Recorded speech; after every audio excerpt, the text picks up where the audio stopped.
First of all, I can't believe I had to follow Lo Viajar. That's like great. Hi, it's good afternoon.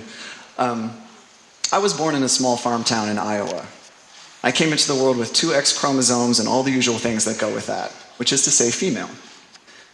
My parents named me Hannah Ruth after my great-grandmother and a great-aunt. Obviously, a few things have changed since then. I'm a member of the transgender community. More accurately, more specifically, I'm what you call gender non-binary or gender non-conforming. With all of the media and political drama around my people recently, you're probably more familiar with us these days than you were even just a few years ago. But it's important to understand that there's more to the transgender community than just Caitlyn Jenner and RuPaul's Drag Race, which is why I'm here. I'd like to share my story with you, hopefully broaden your understanding of gender variation a little bit, and show that a very strict either-or male-female binary model of gender leaves a lot of people out. So, like I said, I was born female. To put it a little bit more clearly, I was assigned female at birth based on my anatomy. But from the very start, from the time I was a little toddler, I was a very ungirlish little girl. I hated dresses. I loved catching bugs and wrestling. My grandma once asked me what I wanted to be when I grew up. I told her I was going to be a man and have a wife. But on the other hand, I loved playing with makeup. I loved jewelry. If something was purple and involved feathers or rhinestones in any capacity, I was all about it. So, while I've never thought I was a boy, I knew I was a girl. But I was into some things that were stereotypically girly. But the bulk of it was a very bad fit, to say the least. So, before we get deeper into my story, we should get a few terms straight to understand so we're all on the same page. So I have a few slides to help us with this. So the first term is biological sex. When we talk about this, we're talking about bodies, right? Chromosomes, sex hormones like testosterone, estrogen, reproductive organs, and genitalia. Usually your biological sex is presumed to be binary, which means either or, male or female. Now there are some notable exceptions to that, but that's a whole nother TED Talk. And next we have sexual orientation. This is who you're drawn to romantically or sexually. This is who you want to be with. So within that, as we all know, there's a lot of different ways you can identify: gay, straight, bi, and so forth. Gender identity, obviously this is the big one for us today, right? This is your internal sense of manness or womanness, of feeling masculine or feminine. Now usually, also, remember, if you really take nothing else away, this is what your soul feels like. This is who you are, the most core part of yourself. Ordinarily, this lines up with your biological sex. Sometimes it doesn't, and that's when things start to get interesting. An important thing to remember as we go forward and just generally, right, is to understand that biological sex, sexual orientation, and gender identity are not interchangeable terms. These are 3 very different, distinct qualities. And just because any 2 of them line up kind of the way that you would predict or expect them to, doesn't mean the 3rd one will. Which brings us to cisgender. So cis, C-I-S, is a Latin root word meaning on the same side as. So if your biological sex and your gender identity are in alignment, if they agree with each other, if you're born male and you basically feel like a dude, regardless of who you're attracted to, you are cisgender, or maybe we say cis for short. Trans means across from. So transgender means that your gender identity and your biological sex are across from each other to a greater or lesser degree. Not all trans people take hormones. Not all of us have any kind of gender-related surgery. Those are not the things that define or legitimize a trans identity. Right? It's that internal sense of acrossness that does. And lastly, we have gender nonconformity. Excuse me. This is basically what you get when your dress or your tone of voice or your gestures or even the things that you're interested in run counter to what your culture expects or demands of you based on your biological sex. So I'm kind of a dramatic example of this, but women who wore pants in the 30s were gender nonconforming. Men who let their hair touch their collar, they grew it out long enough to touch their collar in the 50s, gender nonconforming. Right? So this is really just a matter of degree. So now back to the cornfields. So I was this eccentric little kid. Fortunately, my parents were pretty progressive. They valued self-expression and creativity. So as long as I kept my room clean and got along with my little sisters and did okay in school, I could basically play and dress as I pleased. So up until the time I was in about 3rd grade, I lived in kind of an androgynous utopia. I was like running around in the yard with no shirt on and like a peacock feather taped to my head, catching garter snakes, and then I'd go back inside and make sparkly ball gowns for my stuffed animals. Of course, that era couldn't last. When I was about 10 or 11, my folks gave me a book on puberty and reproduction. And in that book, there were 2 facing pages of pictures showing sexual development from infancy to adulthood. It's female on one side and male on the other. And I remember looking at the female side and thinking, oh no, like, surely not, like, I'm not doing that. but then the male side didn't look much better. I looked at that and I was just like, because it wasn't like I was pining to have chest hair and the penis that I didn't have. I didn't see myself in either of those pictures. And I couldn't explain myself because, first of all, that was really embarrassing, but also I didn't really have a frame of reference to describe what I was going through. You know, you may have heard people say that, like, you know, transgender people are trapped in the wrong body. And honestly, that's a really sort of trite, simplistic way to look at it. I describe myself, my experience of going through puberty as a trans person was more like being forced to put on a cheesy Halloween costume that I didn't like, that I didn't get to pick out, and I couldn't take off. In a way, it would have been easier if I could just have said, oh, I was born in the wrong body, I should have been a boy. But that's not what I was going through. And this was pre-internet. So I saw no reflections of myself in media, in books, amongst my peers, my family, anywhere. And so there was a period of time where I felt like how I would imagine like the last dodo or the last Tasmanian wolf must have felt like when they realized that they were it and there were no others like them. And yet, I managed. I mean, don't get me wrong, I was pissed. I wrote a lot of really dark, really bad poetry as a teenager and listened to some very aggressive music. But the sense of disconnect between my body and who I actually felt myself to be, it never drove me to harm myself. I never really abused drugs or alcohol, and I wasn't all that much more depressive than the average adolescent. And in that sense, I was extremely lucky, because about 43% of trans youth report at least some history of self-injury, and 30%, 3-0, report at least one suicide attempt. So what saved me? The credit to that goes to my family.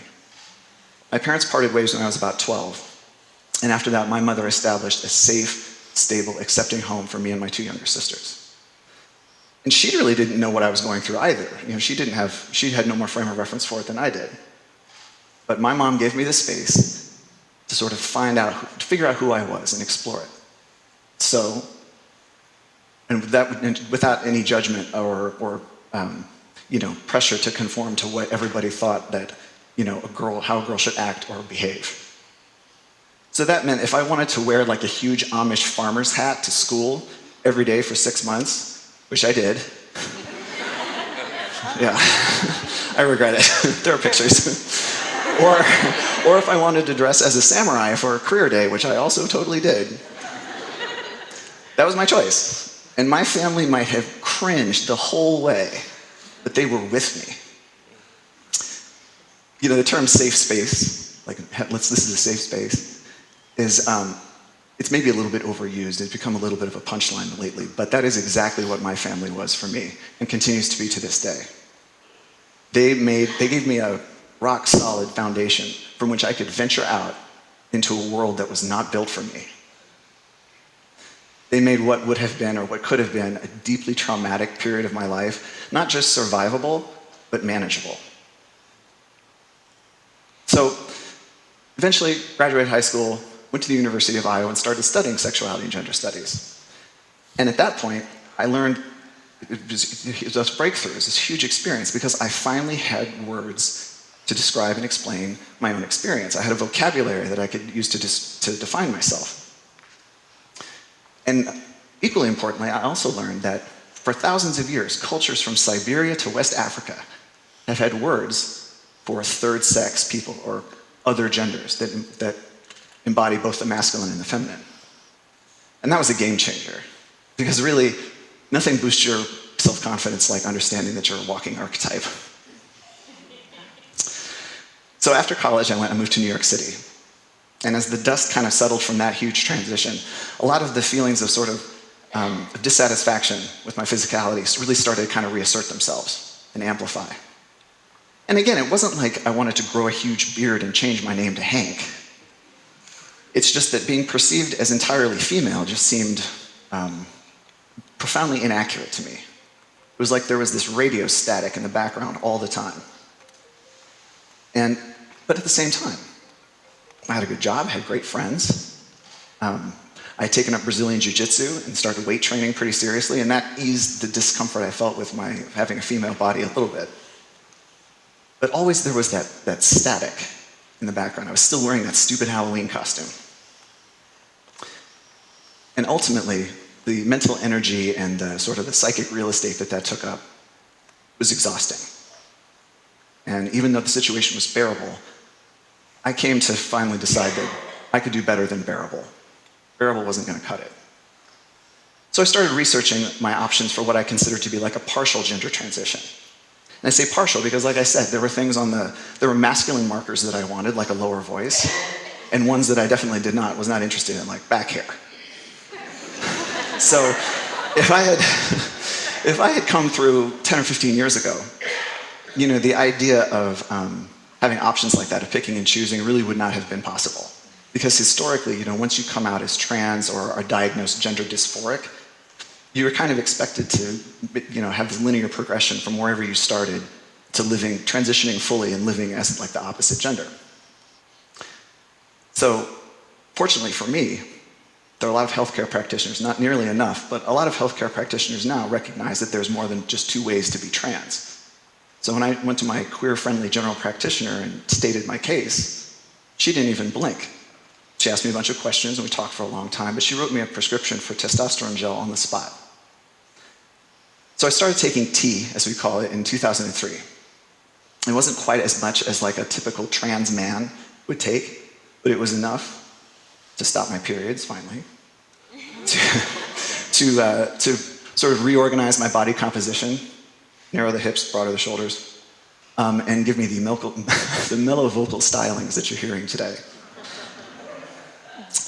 And it was crazy, as my appearance became more ambiguous, people didn't know what to make of me. But myself, for me, it was just like, it's the sense of relief. Because finally I was starting to move through the world as I always felt I should have been, which was as neither as a he or a she, but just as me. So now when I started taking testosterone, I had really no plans for any kind of surgeries. It wasn't really on my menu yet. Because even as unthrilled as I was with having breasts, the idea of going under the knife and having them removed was just this monumental, this was this huge thing, could I do that? And the reason why I felt that way, instead of being just super enthused about it, was that I could have probably lived out my life the way I was. And it would have been, again, bearable. And that made me wonder, it's like, well, was I trans enough to take these radical steps? Was being profoundly depressed or suicidal a prerequisite for living the way I felt I wanted to live, needed to live? And then not for nothing, but I was single at the time. And I thought about, what would prospective partners think of this? Would they think that, would they be repulsed? Would they think that I was nuts, that I mutilated myself? And so I really had to get my head around the distinct possibility that the price of truth, for me, might be solitude. But then I would think about that static and that inaccuracy, and going through decades of feeling that every single day. And then the choice really became not much of a choice at all. So in 2007, I did my homework, saved up a bunch of money, interviewed a couple of surgeons, and had an elective bilateral mastectomy and chest reconstruction.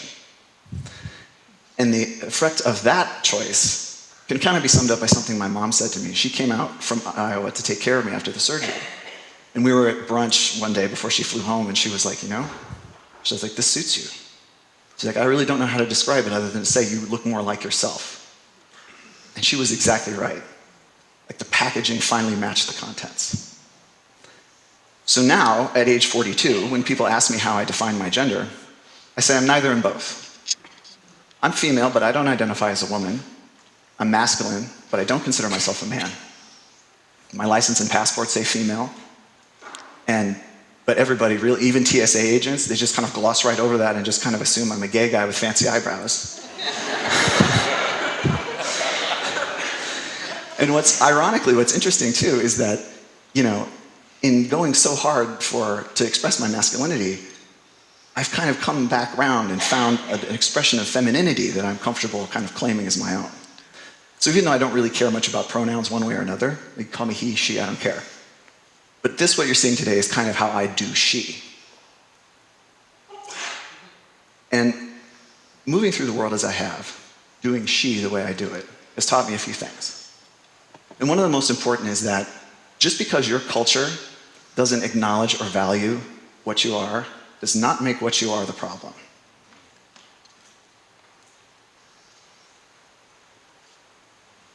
I mean, I've always known exactly who I am and what I am, and this is it. My culture just doesn't have a template for it. And that makes me living my life authentically rather than just tolerably a radical act, whether I ever intended it to be that or not. But at the same time, that also means just living damn near impossible for trans people who have been less lucky or less privileged than I've been, especially trans women, and particularly trans women of color. Because it's no joke out here. I can stand here and talk about doing she and with my red lip and all that, but the fact of the matter is that gender nonconformity makes a lot of people really uncomfortable. And a lot of those people are more than happy to be violent and hateful as a result. 28 trans people, the vast majority of them trans women of color, were murdered in the United States last year. And those are just the ones we know about. However, the rules are changing. I work with adolescents and young adults, and I can tell you right now that how you present and define and describe your gender is way down the list of the things they give a shit about. Because what is a real man or a real woman anyway? What makes you that? We're all real. And I don't think it's too radical to say that our hearts and souls are too big to be crammed into little boxes and have a little label slapped on them. Doing that to yourself, or forcing other people to do it, cripples us all. It prevents us from knowing ourselves and connecting with each other. So there's not a ton of non-binary people like me out here, but there's more than you think. And a lot of us are just living regular, normal, happy, stable lives, despite the fact that we're in a culture that has prejudices and tells us that we're confused or we're ill or we're perverse. We're just living out of that box, proudly unlabeled. So in closing, I would say this. As you move through the world, give your kid or your friend or your partner, everybody, just a little bit of room to find themselves and express that, even if what they are is confusing or complex. Doing that, the benefit for you of doing that is that you get to live in a richer, freer, more interesting world. And the benefit to someone like myself, or to another little trans kid in Iowa, or in the Long Island suburbs, or in an apartment in the Bronx, is that they'll understand that there is a place for them. And that just doesn't save lives, that saves souls. Thank you for listening.